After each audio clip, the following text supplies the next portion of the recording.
So hopefully this will work. Perfect. Okay, so I'm live on Instagram and YouTube. Hey, Metabolic Living.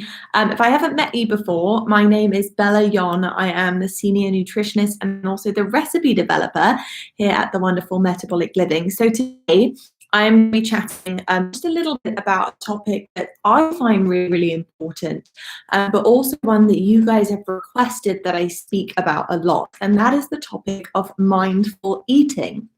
I feel like there's a lot of noise about mindful eating. Perhaps you've heard the term, but maybe you have no idea what it is.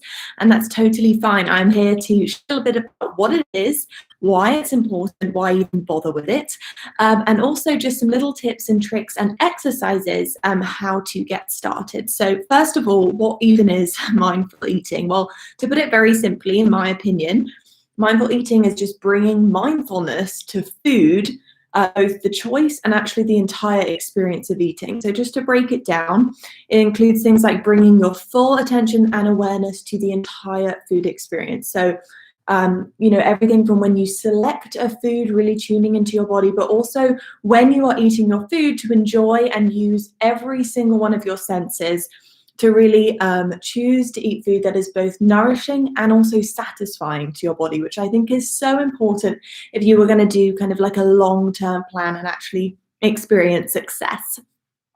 Another kind of aspect of mindful eating is really just honing in and focusing on being in the moment and enjoying the dish, but also throughout your eating experience, becoming really aware of those physical and also the satiety cues, which are going to guide your decisions when to begin eating and also when to stop eating, which is a really crucial tip and clue that you kind of need, in my opinion, to experience success. Another kind of aspect of what is mindful eating is just kind of acknowledging your responses to food. I know I've spoken about it here before with Laura, but we want to lose judgment and guilt when it comes to food choices, because I think more than anything that can kind of trap people in this cycling dieting approach and lead to kind of guilt and binge eating and things like that. So really acknowledging your responses to food, what you like, dislike, and kind of removing all of that judgment. So the next question is, why is it important? Why even bother with this? Is it going to help you or not? Well, actually, what's really exciting, if you actually look at the science, and you know we love science here at Metabolic Living, if you actually look at the science, there are many, many studies that have actually shown that while the actual purpose of mindful eating is not necessarily losing weight at all, it is actually highly likely that those who do adopt this kind of way of eating, this mindful eating practice, will actually end up losing weight. So if weight loss is your goal, you definitely might want to consider mindful eating. Also, and I think this is my favorite part of mindful eating, it can really help heal a negative and broken relationship with food. So if you're someone who just stresses about food choices all day long, feels a lot of kind of negative emotion when it comes to selecting foods and even eating the foods, I think mindful eating might really, really help you. I found it very, very freeing from those kind of reactive patterns surrounding food and eating and things like that. And also another little benefit is that it helps you practice mindfulness, of course, but this is just actually such a valuable skill in so many areas of your life. You can not only, practice mindfulness as it relates to food, but also relationships, just kind of interacting with people on a day-to-day basis. I think it's a really valuable skill to have in your toolbox.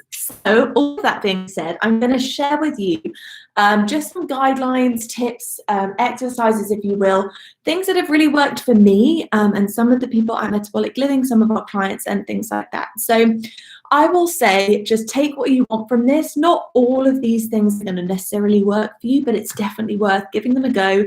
And again, just kind of figuring out what works best for you. So I will say, and you've again heard me say it a million times before, the most important thing here is to listen to your body. So before you even start eating or thinking about food, ask yourself, are you even hungry? So I like to practice this little exercise, which I call taking your hunger temperature. Now, I know it sounds a little funny, but it's just easy to remember. So I like to use a little scale that's like 0 equals starving, 5 is neutral, and and 10 is kind of overstuffed when it comes to kind of rating hunger. And I definitely recommend rating your hunger before you eat. And also, and this is really, really important, rate your hunger temperature again about halfway through your meal or your snack. And then once you've finished eating, wait about 15 minutes before kind of getting more, and rate your hunger again, really listening to your body. I think it's important to just kind of notice how your feelings and hunger and satisfaction actually change when you eat. And the more you practice this, I think is going to really help you determine naturally when you are truly hungry, and then also can help you stop eating when you are satisfied, rather than overeating until you feel quite unwell. So another little tip, that's probably one of my favorite ones because it's so easy. So another little tip is really in regards to people who have, and I think we all probably have had this in our life, but people who have those kind of manic cravings, maybe you've had one of your trigger foods. I know we've spoken about that here as well on the lives, or you have this kind of negative craving habit that you maybe every day at 3 o'clock, you really crave, a biscuit and a cup of tea. And it's habit for you. So what I want you to do, if you're trying to break this habit, if you're trying to kind of overcome these manic cravings, when you know that time's coming, or if you feel these cravings coming on, I want you to stop and slow down. So important. Then what I want you to do is take 5 deep breaths and just hold the inhale in for a couple of seconds and then exhale it fully. I want you to do that 5 times.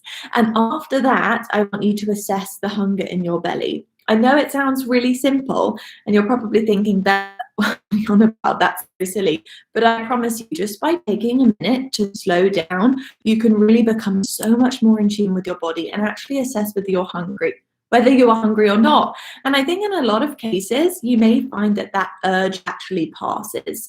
Another little benefit to this, if you're thinking, oh, that's silly, well, know this. As you probably know, stress and obesity, there is a huge link there. So really just simply taking a moment to do this a few times a day is also going to help reduce stress in your life. And that is not only going to be there's so many benefits for reducing stress, but one of them is reducing chances of obesity and weight gain. So I've kind of touched on this already, but another one of my favorite exercises is, again, extremely, extremely simple. It's again about slowing down, this time while you're actually eating. And what I want you to do is put down your fork or spoon or whatever you're using between every single bite of your dish. Now, when you put your fork down, don't just put it down and leave it there and be waiting for a chance to pick it back up again. What I want you to do is put it down and really pay attention to your senses.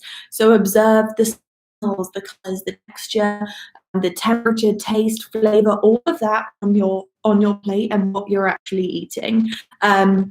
Also take a moment to notice your surroundings, appreciate the people, and this is one of my favorite things to do with meals, appreciate the people who actually grew, delivered, and maybe even cooked the food that you're about to eat. Just taking that kind of self-reflection can really help you not overeat, but also just find like a consciousness and connect to your meal a little bit more. I think one of the biggest things about this little exercise, it really helps with satisfaction, and I think that's a massive, massive problem where so many people struggle with trying to stick to a healthy lifestyle because they find it miserable. So instead, kind of take these moments between each bite to really appreciate the food that you're eating. And if you're struggling with delicious food choices, definitely check out our recipes on the Metabolic Living blog. We have lots of yummy ones. Another really simple one, and this is one we probably are all guilty of, but cut out all distractions. So turn the TV off, put your phone away, stop scrolling through social media. Maybe you're actually even eating lunch right now, watching this live. Definitely encourage you to pop the phone away, focus on the dish, and then you can always come back to this later. But really pay attention when you do notice distractions, and then just gently turn your attention back to your meal. This again could be, turn off the TV or electronics, but it also could just be, stop gazing out the window and try and be really present about actually enjoying the dish that you're eating. you might be actually surprised at first how challenging this is. I think a lot of us, we live in this distracted, busy world. We love to multitask. So just like any other skill, just keep practicing. It definitely is going to take time to kind of learn and adapt, but it will improve.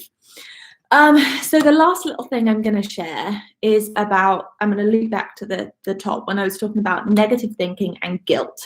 So I wanted to share with you all, and I do talk about this in our Metabolic Mastery Club, so shout out to you guys if you're here, but one of my favorite phrases when it kind of comes to eliminating this guilt is, whatever I choose it consciously, enjoy it thoroughly, and then let it go. So with all the tips and exercises I've mentioned, I do believe that if you practice them, you will learn to choose consciously. If you take a moment to really think about taking hunger temperature and then every single bite that you eat, really enjoying, even if it's cookies and biscuits, just trust that you've chosen this consciously and enjoy it. And then once you've enjoyed it, let it go. I think a lot of people struggle with, oh goodness me, I went to a birthday party and I had a slice of cake, I ruined it all. What am I going to do? Do I have to start from the beginning? Panic, panic, panic, panic, panic. Stop. Take a step back. Let all of that guilt go and chuck it out the window. The very next meal, you can maybe, again, do that self-reflection and choose perhaps a more nourishing choice. But know that you've chosen it thoroughly, chosen it consciously, enjoyed it thoroughly, and then you're going to let it go. Food is food at the end of the day. So that is my little spiel on mindful eating. I hope you guys found it helpful. I promise you, there is so much science to support this. I know it can sound a little funny and maybe even feel a little awkward to you, but I promise you, go and look at the science. It is there and it's really, really fascinating. So if you guys have any other questions about mindful eating, please reach out to us on our social media platforms. I would love to help with any further questions that you have, especially if you guys are in Metabolic Mastery Club watch. I would love to help you a little bit deeper on there also. So I hope you have a wonderful day. Start practicing these today and let me know how you get on. Bye.